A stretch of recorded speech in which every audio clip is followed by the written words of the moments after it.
por favor. Día jueves estamos estudiando el libro de los Hechos. Hechos capítulo 9. Hechos capítulo 9. Vamos a leer a partir del versículo 36 en adelante. Hechos capítulo 9, verso 36. Cuando usted lo tenga, dice amén. Amén. Hechos capítulo 9, verso 36, dice así la palabra del Señor. Había entonces en Jope una discípula llamada Tabita, que traducido quiere decir Dorcas. Esta abundaba en buenas obras y en limosnas que hacía. Y aconteció que en aquellos días se enfermó y murió.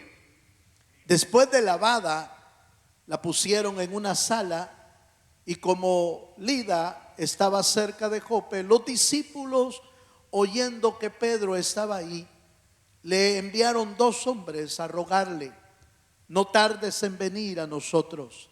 Levantándose entonces Pedro fue con ellos, y cuando llegó le llevaron a la sala donde le rodearon todas las viudas, llorando y mostrando las túnicas y los vestidos que Dorcas hacía cuando estaba con ellas. Entonces, sacando a todos, oiga esto, Pedro se puso de rodillas y oró, y volviéndose al cuerpo dijo: Tabita, levántate. Y ella abrió los ojos, y al ver a Pedro se incorporó, y él dándole la mano la levantó. Entonces, llamando a los santos y a las viudas, la presentó viva. Esto fue notorio en todo Jope, y muchos creyeron en el Señor. Y aconteció que se quedó muchos días en Jope, en casa de un cierto Simón el curtidor. Hasta ahí vamos a llegar con la lectura. Usted recuerda que la semana antepasada estudiamos el día jueves la historia de Eneas y su sanidad, que fue también una obra maravillosa del Dios del cielo en la vida de este hombre. Y hoy, al llegar al capítulo 9, nos encontramos con una historia muy, pero muy interesante. En la ciudad de Jope, esto es actualmente un lugar que se llama Haifa, en Tel Aviv, Israel. Ese es el lugar, es en la orilla, en la costa. Ese es Tel Aviv. El área sur está esta pequeña ciudad llamada Haifa, que es la ciudad antigua. Y en este lugar había una mujer llamada Tabita, que traducido es Dorcas, y que es interesante la historia, porque de esta historia vamos a extraer por lo menos 4 enseñanzas importantes para nuestra vida espiritual. La primera, si nos adentramos un poco a esta historia, en el texto que leímos dice que Dorcas era una discípula. Fíjese bien, una discípula. En la Biblia, la única ocasión que se usa la palabra discípula es en este texto. La mayoría de versículos refiriéndose a discípulos habla de hombres, seguidores de Cristo, que eso es un discípulo, seguidor de un maestro, discípulos de Cristo.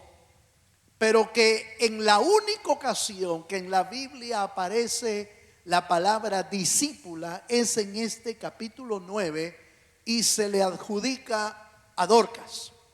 Eso quiere decir que era una mujer que era seguidora de Cristo, seguidora del Señor.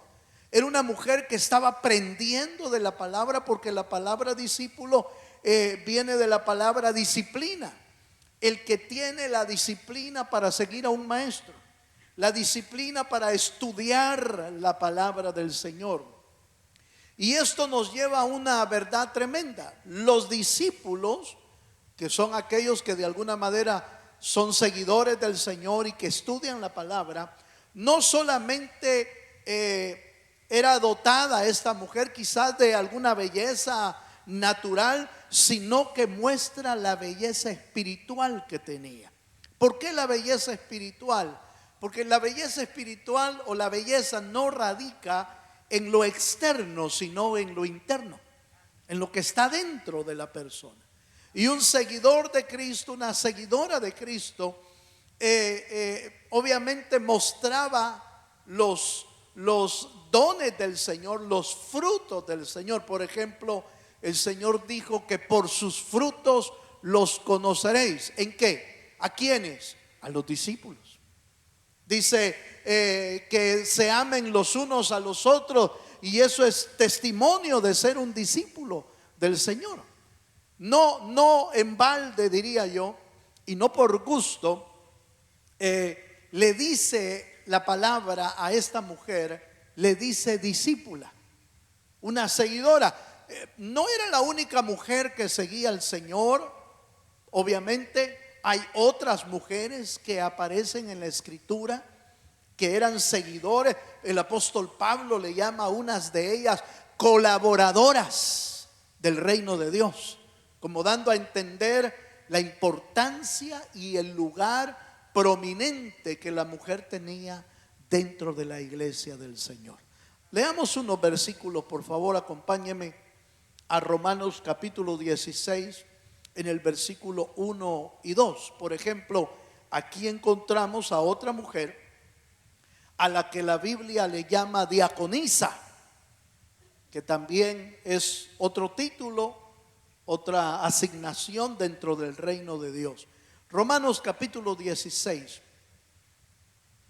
versículo 1 y 2, dice así: os recomiendo además a nuestra hermana Febe, la cual es diaconisa de la iglesia en Cencrea, que la recibáis en el Señor como es digno de los santos, y que le ayudéis en cualquier cosa en que necesite de vosotros. Oiga esto: porque ella ha ayudado a muchos y a mí mismo.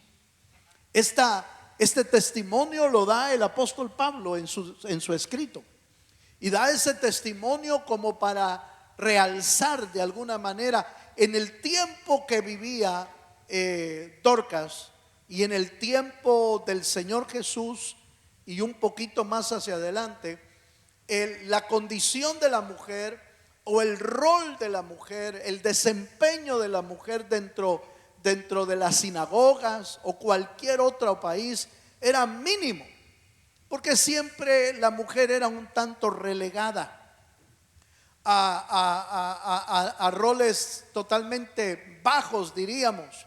Pero cuando el Señor Jesucristo vino a enseñar realmente lo que la mujer tiene como rol dentro de la iglesia del Señor.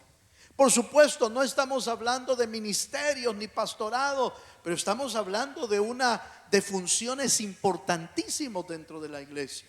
La Biblia dice que al Señor Jesucristo le seguían muchas mujeres, dice, que le servían aún con sus bienes y por supuesto en el servicio que se necesitaba por el grupo que el Señor Jesús andaba como discípulos.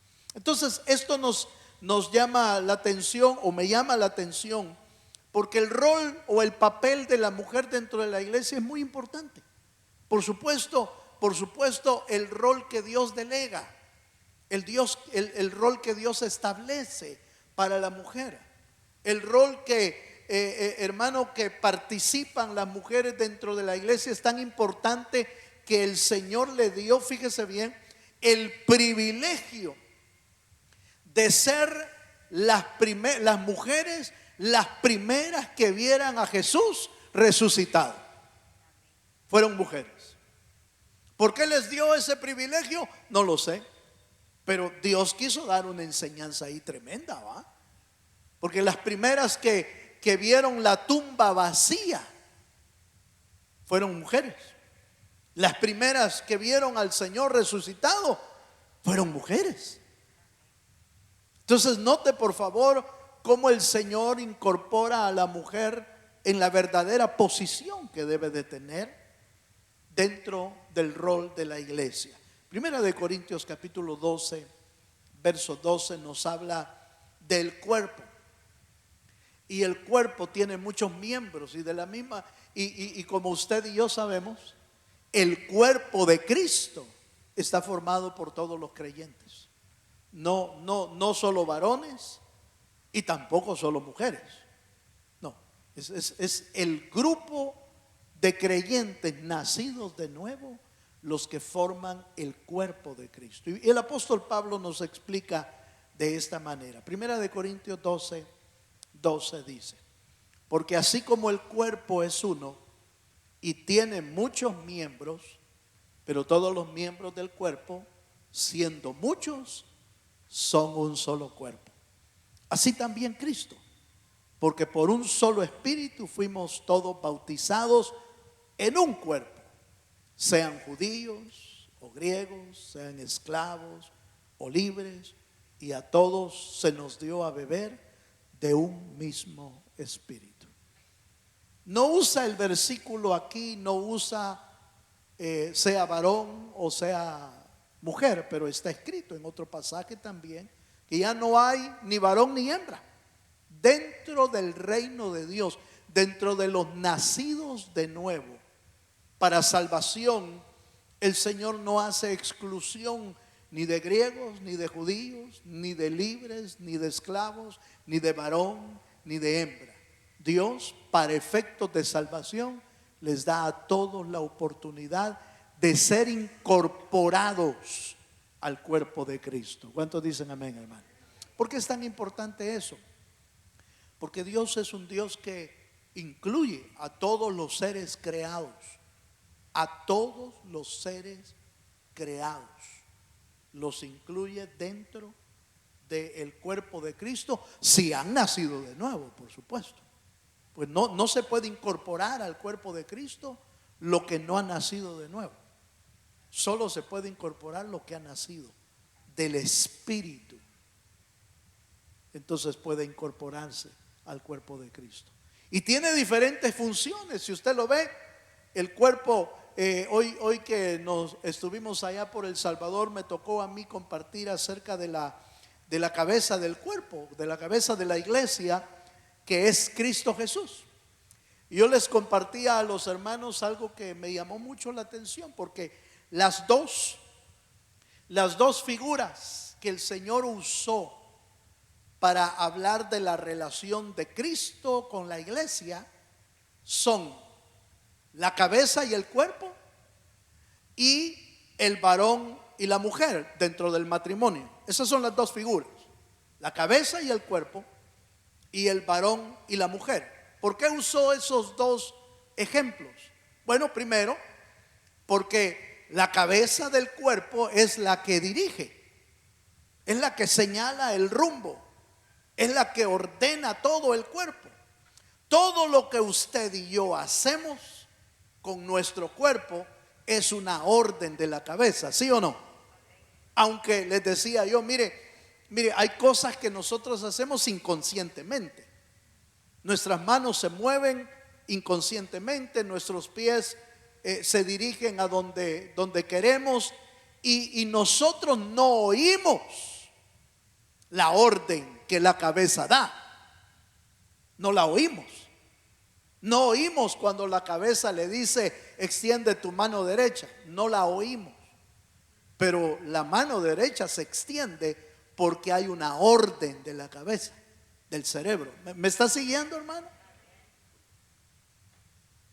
Pareciera inconsciente, pero hay una orden. Y cuando la cabeza no da esa orden, entonces cuando el cuerpo no se sujeta a la cabeza, entonces empieza todo un desorden, ¿verdad? Ya ve usted enfermedades como Parkinson, enfermedades como el Alzheimer, que el cerebro va perdiendo la capacidad y el cuerpo empieza a perder la capacidad. ¿Por qué? Porque el cerebro ya no da las órdenes adecuadamente.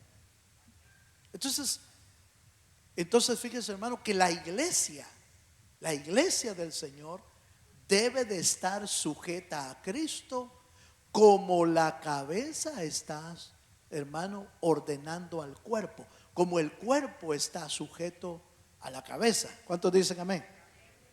Pero el segundo ejemplo que pone es el varón y la mujer, porque dice, y el varón es cabeza ¿de quién? De la mujer. Ahí sí truena la cacerola, pero ese no es mi tema hoy, así que no me voy a meter en eso. Pero si el varón no es cabeza del hogar, entonces el ejemplo que el Señor usó sería malo, pero no es cierto. Ese es el orden indicado.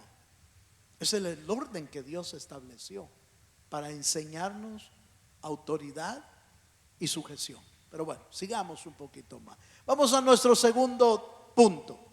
Primer punto, entonces, Dorcas era una discípula. ¿Puede usted en lo personal llamarse discípulo de Cristo? ¿Cuántos pueden llamarse discípulo de Cristo? A ver, levanten la mano los discípulos de Cristo aquí. Son seguidores de Cristo. Uno que quiere aprender de Cristo, uno que quiere caminar como Cristo, uno que quiere seguir a Cristo con todo su corazón. Ese es un discípulo. Pero la única mujer a la que la Biblia le llama discípula es Dorcas. Eso nos habla del calibre de mujer que era esta. Segundo aspecto, segunda enseñanza. Vamos al capítulo, vamos a ver, ahí en Hechos capítulo 9. Acompáñenme al capítulo 9, en el mismo versículo 36. Ahí mismo está la segunda parte que quiero leer. Hechos 9:36. Dice así: había entonces en Jope una discípula llamada Tabita, que traducido quiere decir Dorcas. Oiga esta parte: esta abundaba en buenas obras y en limosnas que hacía. El segundo elemento que nos enseña Dorcas es que los discípulos de Cristo son gente que hace buenas obras. Esto nos habla de un evangelio práctico, porque muchas veces vivimos un evangelio tan espiritual, pero nada práctico. Y eso no puede ser. De hecho, si usted recuerda, el apóstol Santiago dice que la fe sin obras es ¿qué? Muerta. El verdadero discípulo de Cristo es el que ha aprendido a hacer buenas obras. Y por supuesto, hacer buenas obras no es algo fácil para el ser humano que está caído, aunque hay gente que hace buenas obras. Pero como lo dijimos el día martes, hay personas que hacen buenas obras con malas intenciones. Hay gente que hace buenas obras con malas intenciones. ¿Por qué? Porque busca un interés propio, porque busca ver qué saca. Aquí vamos mita y mita, voy a hacer esto, pero vamos mita y mita. Mala intención, no es lo correcto. Pero el discípulo de Cristo es uno que aprende de su maestro, sigue a su maestro, pero empieza a hacer buenas obras. ¿Cuáles eran las buenas obras que esta mujer hacía? Lo dice la escritura en el versículo 36: abundaba en buenas obras y en limosna. Fíjese que les hacía, dice la Biblia, que les hacía vestidos, les hacía túnicas a las mujeres, a los necesitados. Les hacía túnicas, les preparaba túnicas, les preparaba vestidos a las mujeres, obviamente quizás con mucha necesidad. Pero me llamó la atención, ¿sabe por qué? Porque no se necesita tener dinero para hacer buenas obras. No se necesita ser rico para hacer buenas obras. Porque alguno diría: pero ¿y cómo voy a hacer, hermano, si el presupuesto no me alcanza para hacer una buena obra? Se necesita primero una buena intención.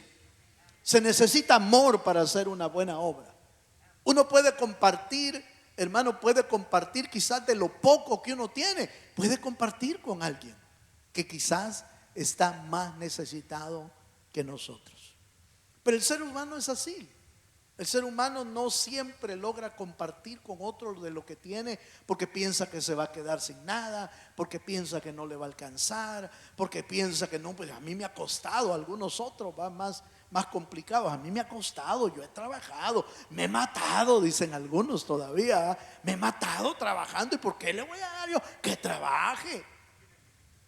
Bueno, de hecho no es nada difícil ver a veces gente que está pidiendo dinero y que se mira, perdón la expresión, es algo salvadoreña la expresión, pero se ven bien pollones. Aleluya. ¿Sí sabe qué es eso, va?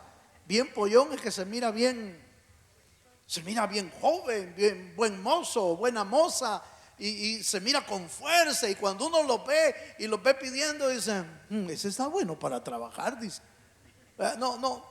No es algo extraño que se nos cruce por la mente, algo así. Es normal dentro del ser humano. Pero esta mujer llamada Dorcas, hermano, hacía buenas obras. Obviamente quizás veía bien a quién le iba a otorgar una túnica, a quién le iba a hacer, la hacía con sus manos. No iba a comprarla, fíjese, hermano. No iba a comprarla. Eso quiere decir que no tenía dinero para andar comprando, pero tenía la capacidad de hacer el bien. ¿Cuántos dicen amén? Eso nos enseña algo muy importante. Los discípulos no necesitamos tener mucha abundancia de dinero, mucho dinero. Se necesita la disposición y el amor hacia el prójimo, que cuando ve la necesidad puede compartir, aún de la escasez que uno tiene, puede compartir el bien hacia los demás. Dele un aplauso al Dios de los cielos, sí, Señor. Vamos a leer un pasaje. Primera de Timoteo, capítulo 5, versículo 10.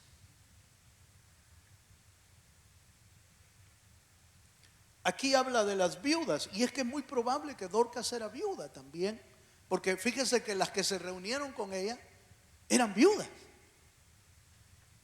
Todas las que estaban ahí llorando, porque estaban llorando. Ya va a ver por qué, porque falleció Dorcas. Y estaban llorando alrededor viudas. Y en el 1 de Timoteo 5, voy a leer del 9 para que nos dé un poquito de contexto. 1 de Timoteo 5, 9, dice así: sea puesta en la lista solo la viuda, oiga, no menor de 60 años. Mire a quienes se les ayudaba, hermano. No menor de 60 años, que haya sido esposa de un solo marido, versículo 10, que tenga testimonio de buenas obras, si ha criado a hijos, si ha practicado la hospitalidad, si ha lavado los pies de los santos, si ha socorrido a los afligidos y si ha practicado toda buena obra. Miren las calificaciones de la gente que hay que ayudarle. Aleluya. Tremendo, ¿no le parece? Tremendo, porque ahí anda un montón de gente pidiendo dinero, hermano, que a veces no son necesitados, en realidad, que se acostumbran a vivir de eso. Entonces el apóstol Pablo, sabiendo la naturaleza del ser humano, aún para ayudar a las viudas, puso requisitos. Entonces, es muy probable que Dorcas de alguna manera contemplaba. Este versículo no estaba escrito probablemente para cuando Dorcas hacía lo bueno, pero ya desde el Antiguo Testamento encontramos que el Señor proveía ayuda para la viuda, para el huérfano y para el extranjero. Eso está escrito desde el Antiguo Testamento. Y los judíos piadosos, los creyentes piadosos, siempre buscaban hacer el bien, sobre todo a esos tres tipos de personas: es la viuda, el huérfano y el extranjero. De alguna manera esa parte es importante. ¿Sabe por qué le digo importante? Porque me ha quedado grabada. Desde hace meses me ha venido revoloteando esas tres palabras. Y hoy que estuvimos por allá por el Salvador, me volvió a recalcar esa parte del Señor. Vamos a ver qué hacemos con eso, porque de alguna manera el evangelio es un evangelio práctico. El evangelio tenemos que aprender a vivirlo. Tenemos que aprender a ayudar a los necesitados, pero obviamente hay requisitos que ver en las escrituras de a quién se le ayuda. ¿Por qué, hermano? Pero no hay que investigar. Mire, es dinero de Dios, y el dinero de Dios hay que invertirlo bien, hay que administrarlo bien. ¿Está de acuerdo? Así es, así debe de ser. Pero mire, esta mujer, hermano, era de buenas obras. Los creyentes necesitamos ser gente de buenas obras. ¿Cuántos dicen amén? Un versículo más, segunda de Timoteo capítulo 2, versículo 21. Nos habla de nuevo de las buenas obras, de la importancia de ser un obrero o una obrera de buenas obras. Segunda de Timoteo 2:21 dice: así que si alguno se limpia de estas cosas, será instrumento para honra, santificado, útil al Señor y dispuesto para toda buena obra. ¿Cuántos dicen amén? El corazón del discípulo, el corazón del nacido de nuevo, más el corazón del tratado por el Espíritu de Dios, dirige su corazón hacia las buenas obras. Y eso debe de hacerlo cada uno de nosotros como hijos del Señor.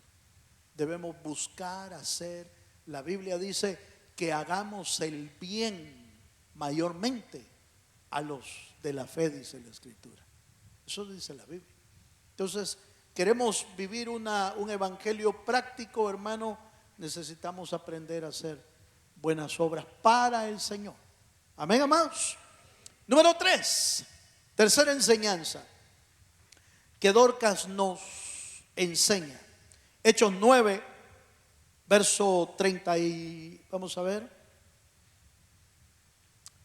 verso 37. Y luego voy a saltar al verso 39.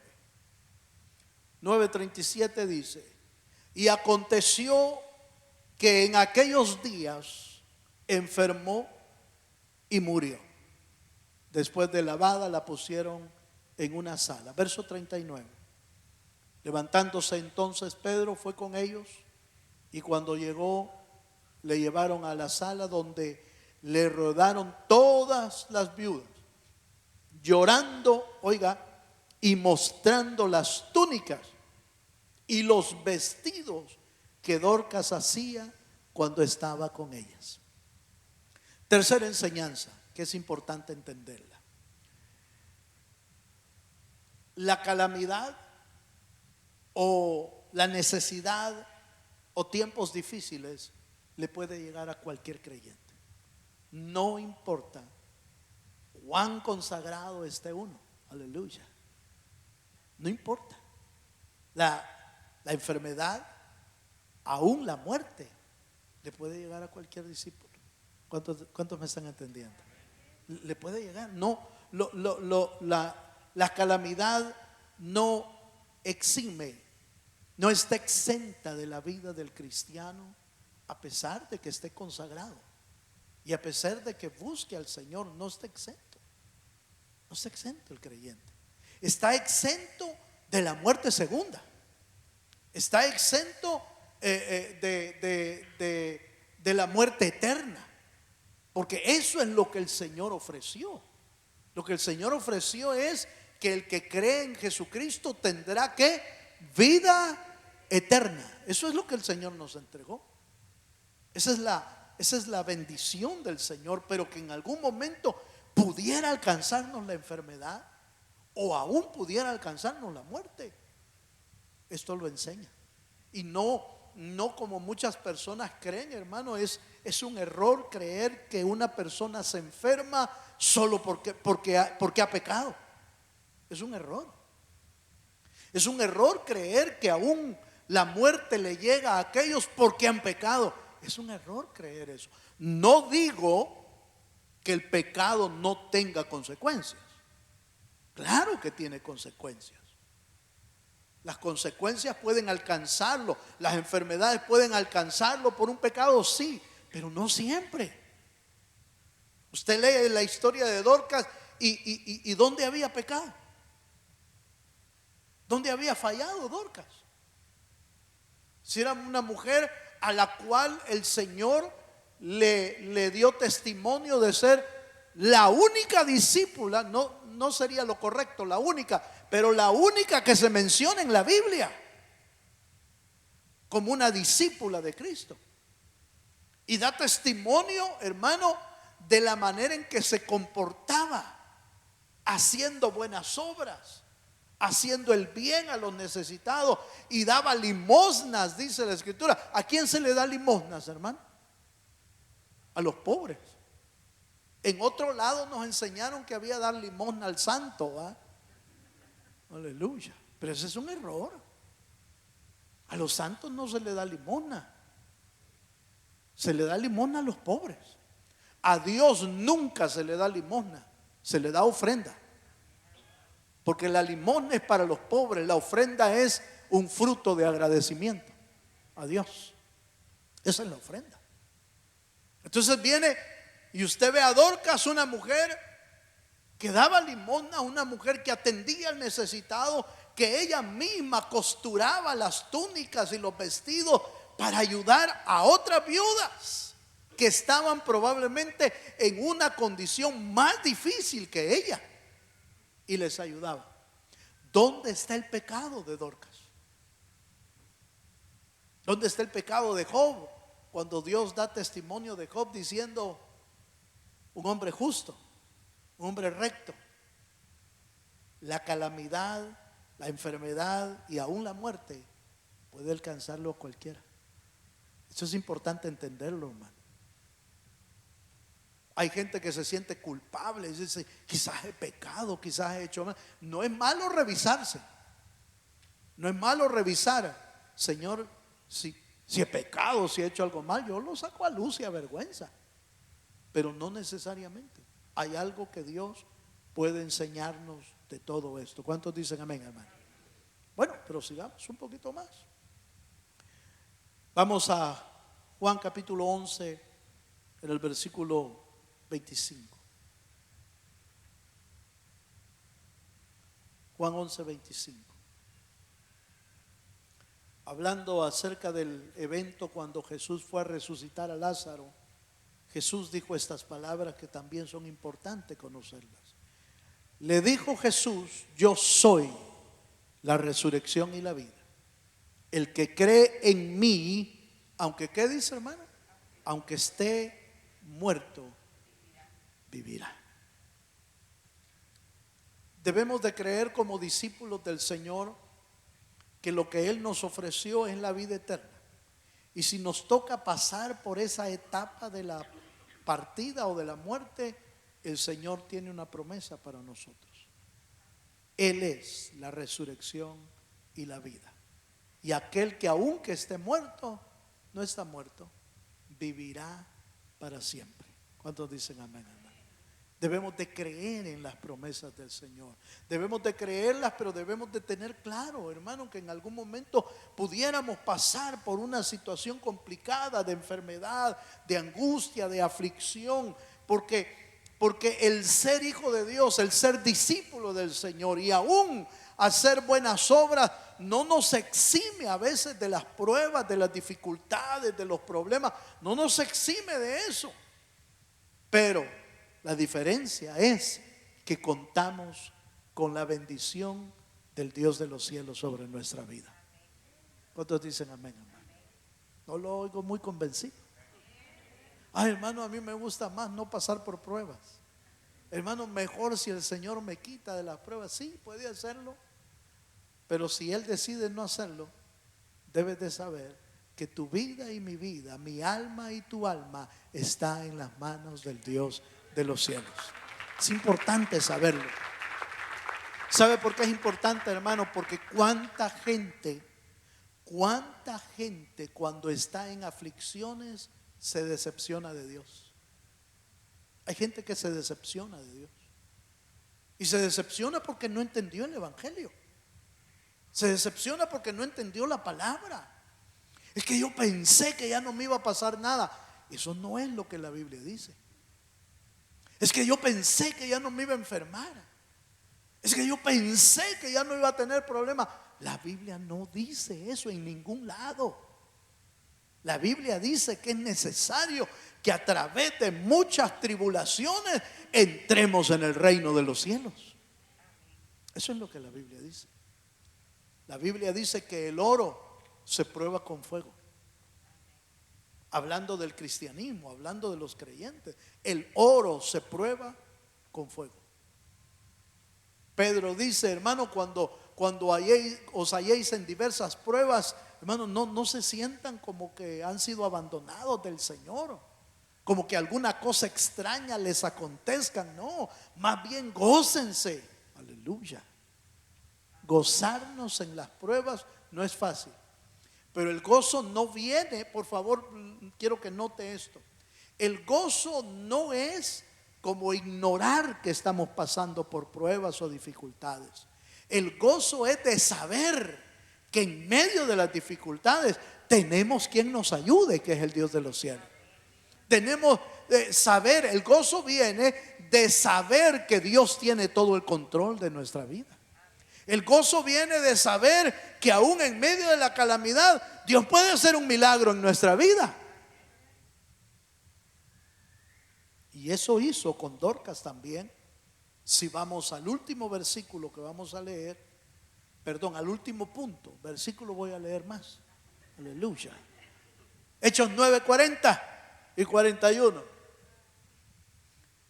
Llaman al apóstol Pedro, que está en un lugar cercano a Jope, y el apóstol Pedro llega.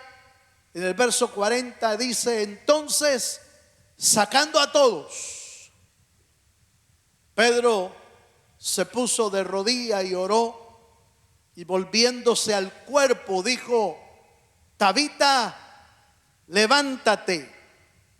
Y ella abrió los ojos, y al ver a Pedro se incorporó, y él dándole la mano la levantó. Entonces llamó a los santos y a las viudas y las presentó. ¿Cómo, hermano?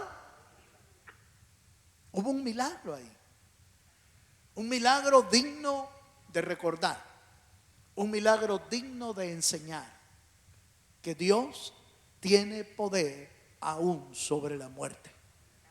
Cuando Él quiere hacerlo, Él lo hace. Cuando Él quiere dejar una enseñanza, Él lo hace. Usó a Dorcas para esto, a Tabita. Y yo me imagino al apóstol Pedro, hermano, recordando la escena cuando Jesús levantó a aquella niña. ¿Se recuerda usted? Aquella niña que falleció. Yo me imagino al apóstol Pedro, lo llaman donde Dorcas, donde Tabita, y lo llaman, se arrodilla, empieza a orar. Y déjeme pensar, esto no lo dice la Biblia, pero déjeme pensar que se le cruzó por la mente la escena cuando Cristo está delante de la niña y usa las palabras Tabita Cumi. ¿Se acuerda? Tabita Cumi. Niña, a ti te digo, levántate. Son similares las palabras, aunque significados diferentes. Talita es niña, Tabita es Dorcas, fíjense. Pero qué similar decir el apóstol Pedro, usar la palabra ahí, Tabita, levántate, Tabita Cumi, levántate. Pero ¿se le habrá cruzado en la mente al apóstol Pedro? Sí, si su maestro Jesucristo le había enseñado que tenía poder sobre la muerte. Y el apóstol Pedro dijo: bueno, voy a orar. ¿Qué va a hacer Dios? No lo sé, pero voy a orar. Cuando uno ora por los enfermos, hermano, uno no sabe qué va a hacer Dios. pero uno ora. O no le ha pasado a usted. Oramos por los enfermos, oramos por las necesidades, oramos por las dificultades, pero ¿qué va a hacer Dios? No lo sabemos. Eso solo lo sabe Dios, porque está en su soberanía, está en su sola voluntad, está a hacer lo que Él quiere hacer en su sola voluntad. Pero aquí Dios nos enseña que tiene poder sobre la muerte. La muerte no lo pudo retener a Él, aunque trató, dice la Biblia. Es decir, la muerte quiso retener a Cristo en la tumba, pero Cristo se soltó de la muerte, se levantó, resucitó de entre los muertos. Por eso es llamado Cristo el primogénito de entre los muertos. Lo dice Efesios, el apóstol Pablo. Qué tremendo, porque nos enseña, hermano, que el Dios de los cielos es poderoso. Yo no sé si usted lo cree, pero yo creo que Dios es poderoso. Si Él quiere levantar a alguien, lo levanta. Ahora, si Él no quiere levantarlo, no lo va a levantar. No lo va a levantar.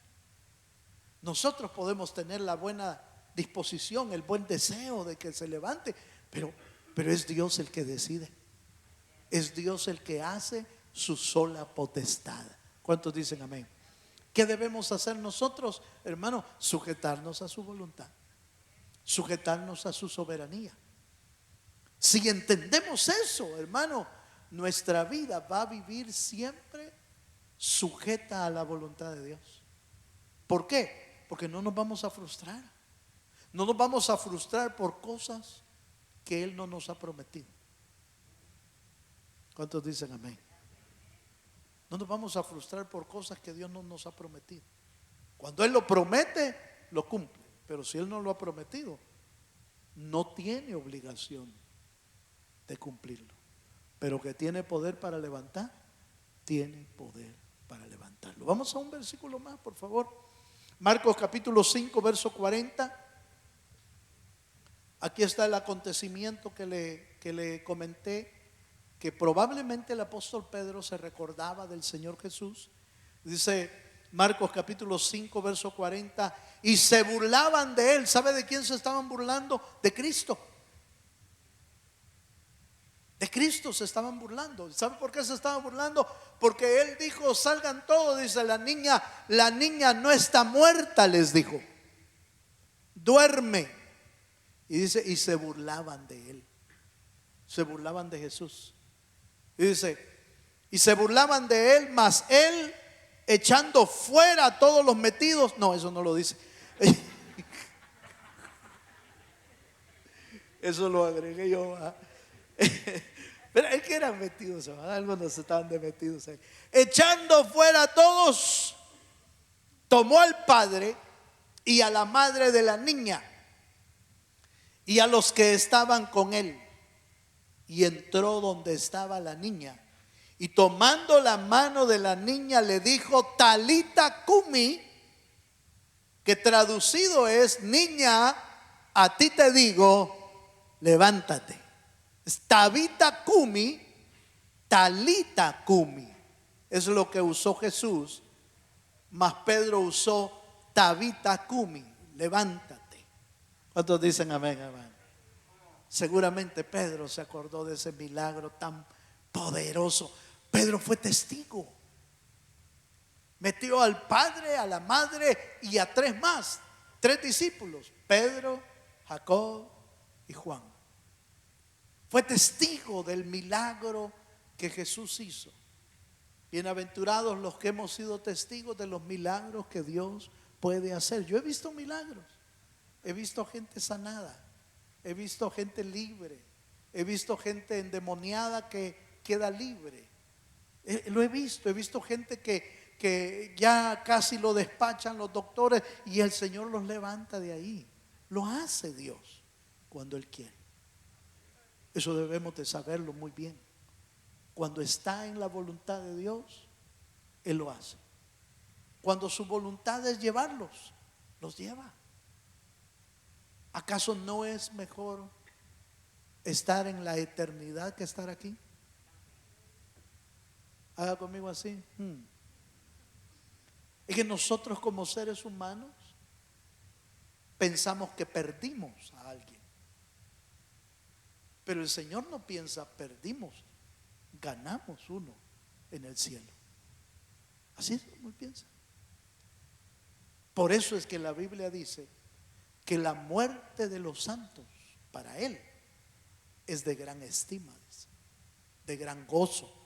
¿Por qué? La muerte de los santos significa uno más que entró al reino de Dios como vencedor aquí en la tierra. Para nosotros que no hemos logrado entender bien los conceptos de Dios, lo vemos como una pérdida. Para Dios no. Para Dios es una ganancia. Dele un fuerte aplauso al Señor.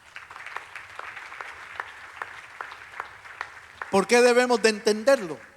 ¿Por qué debemos de entenderlo? Para que no nos frustremos en la vida y logremos pensar como Dios piensa, como Dios lo ve. Y entonces vamos a entender mejor el corazón de Dios. Amén. Voy a ir a una conclusión. Hechos 9, 41 y 42.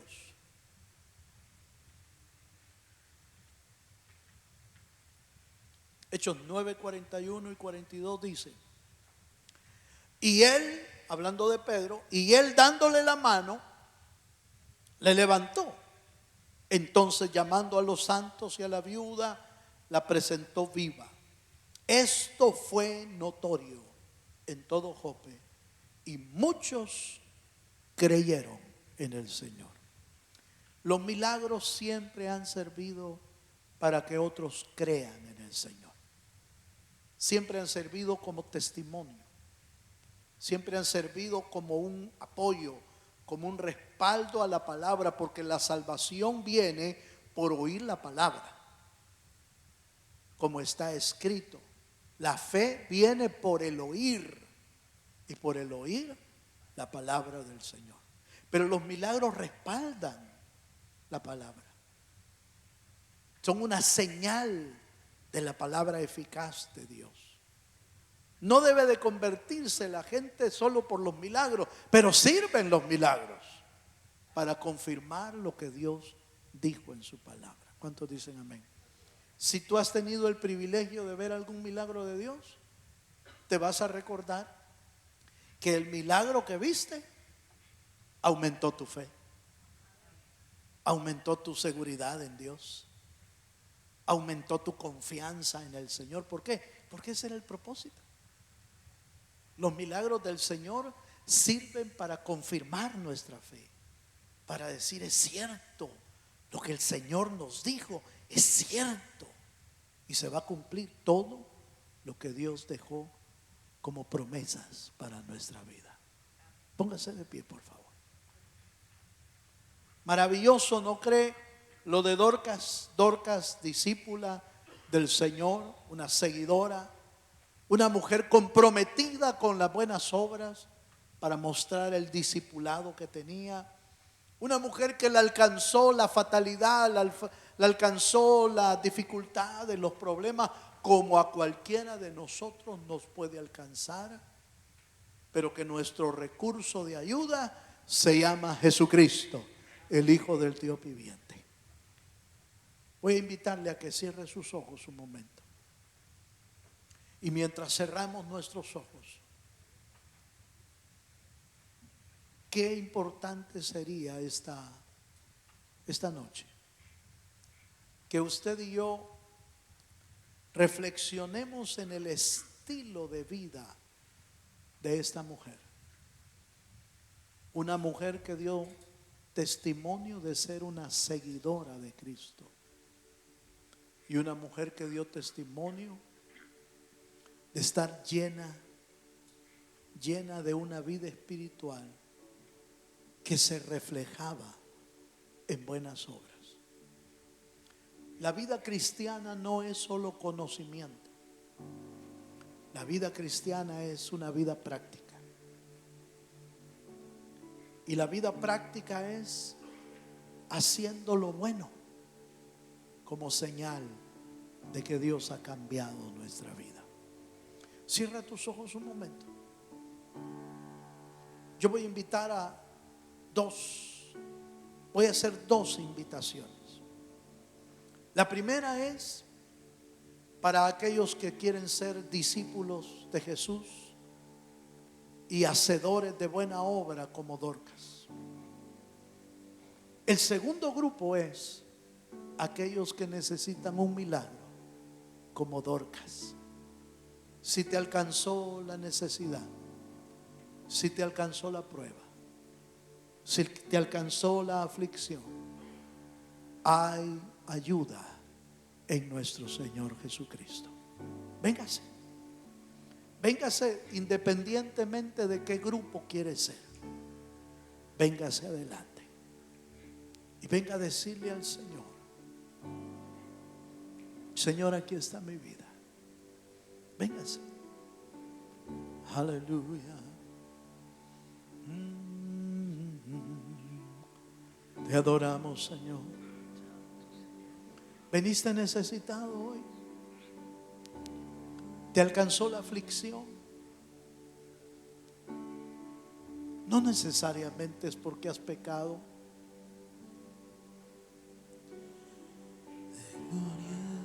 Pero necesitas ayuda de Dios. Necesitas auxilio del Señor. Puedes hallarlo en Jesús. Puedes encontrarlo. Él es tu ayuda. Él es tu refugio. Él es el que puede levantarte de la enfermedad, puede levantarte de la necesidad, puede levantarte de cualquier aflicción. Él puede decir: levántate. Lo hizo con Dorcas. Lo puede hacer contigo. Lo puede hacer conmigo. Hazle saber tu necesidad.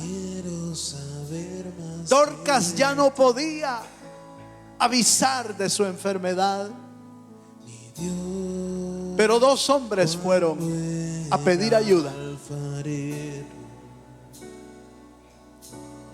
y encontraron la ayuda en un representante de Dios, en Pedro.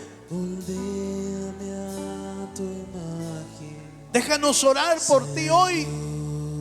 Quizá el Señor pueda levantarte de la necesidad que tienes. Quizá el Señor pueda levantarte de la enfermedad que estás pasando.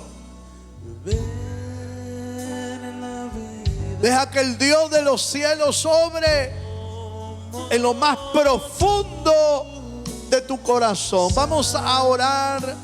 Si me ayudan a orar hoy, vamos a orar por las diferentes necesidades. Vamos a interceder por los que están necesitados, por los que están enfermos. Haz un milagro, Señor. Él es hacedor de maravillas, hacedor de milagros. Aleluya. Como tú, Señor.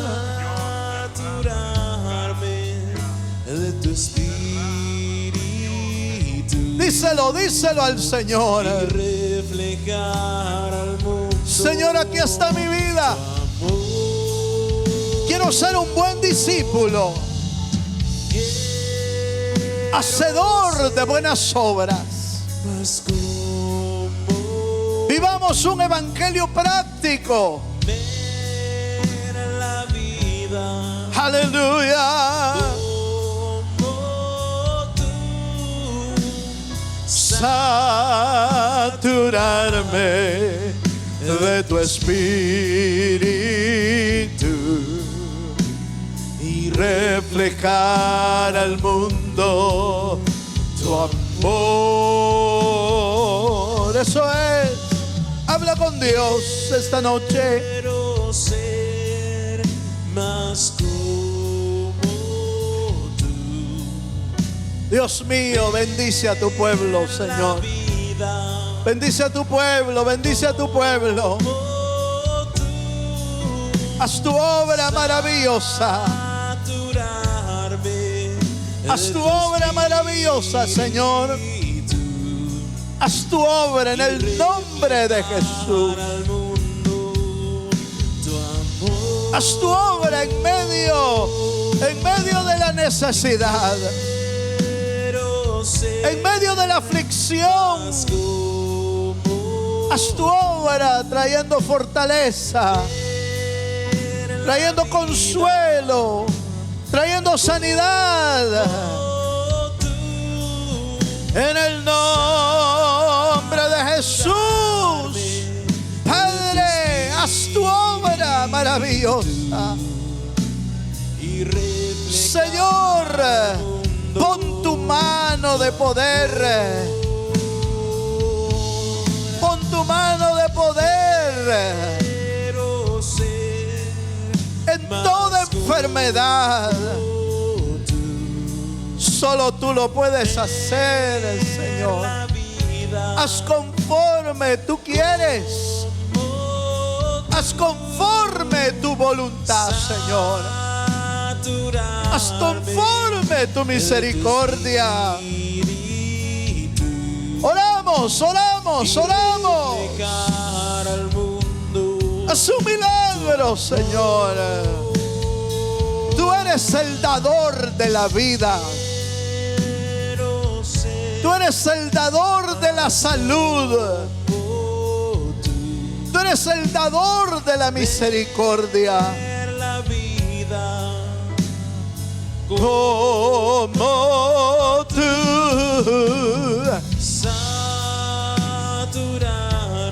Oh, sí, Señor. Haz tu obra, Señor. Haz tu obra.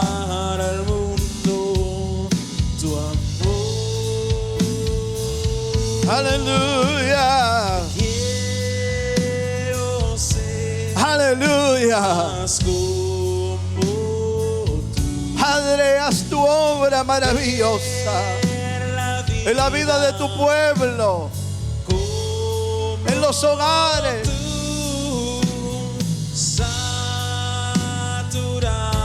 ¿A quién podemos ir sino a ti, Señor? ¿A quién podemos ir sino a ti? ¿A quién podemos ir sino a ti, mi Dios? Oh, sí, Señor. Te damos la gloria a ti, Señor.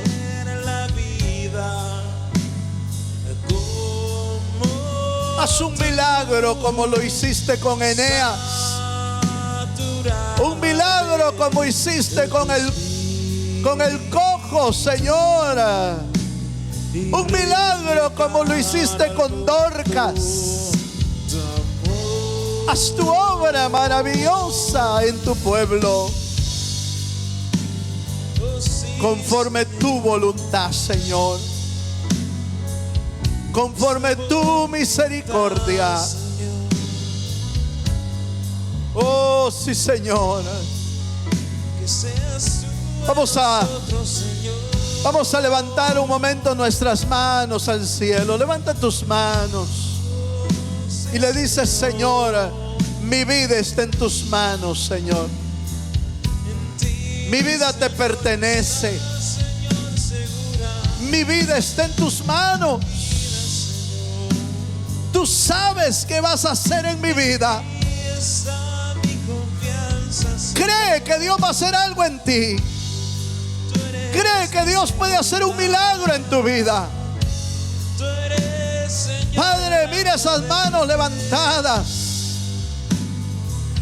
Mira esas manos levantadas, Señor. Mira tu pueblo, Señor, está necesitado. Pero tú puedes hacer una obra milagrosa, porque tu mano poderosa no se ha cortado. Sigue siendo grande en misericordia. Sigue siendo grande en amor. Sigues haciendo milagros. Nosotros lo creemos, Señor. Creemos que tu mano poderosa sigue haciendo prodigios, maravillas y milagros en medio de tu pueblo, Señor. Padre, gracias. Gracias, Señor. Gracias te damos esta noche. Nos sujetamos a tu voluntad. Nos sujetamos a tu soberanía. Tú tienes el control de todo. Padre, en el nombre de Jesús, como ministro, Señor, como ministro puesto bajo autoridad, yo bendigo a tu pueblo, Señor.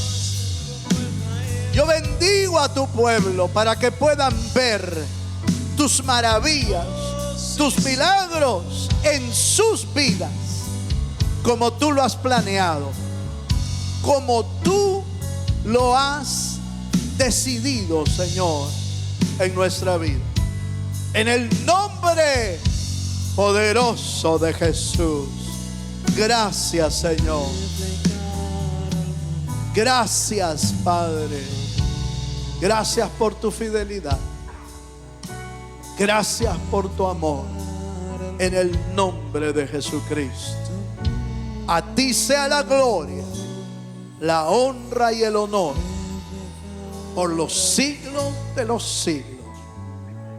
Amén, Señor. Y amén. Dale tu mejor aplauso al Señor.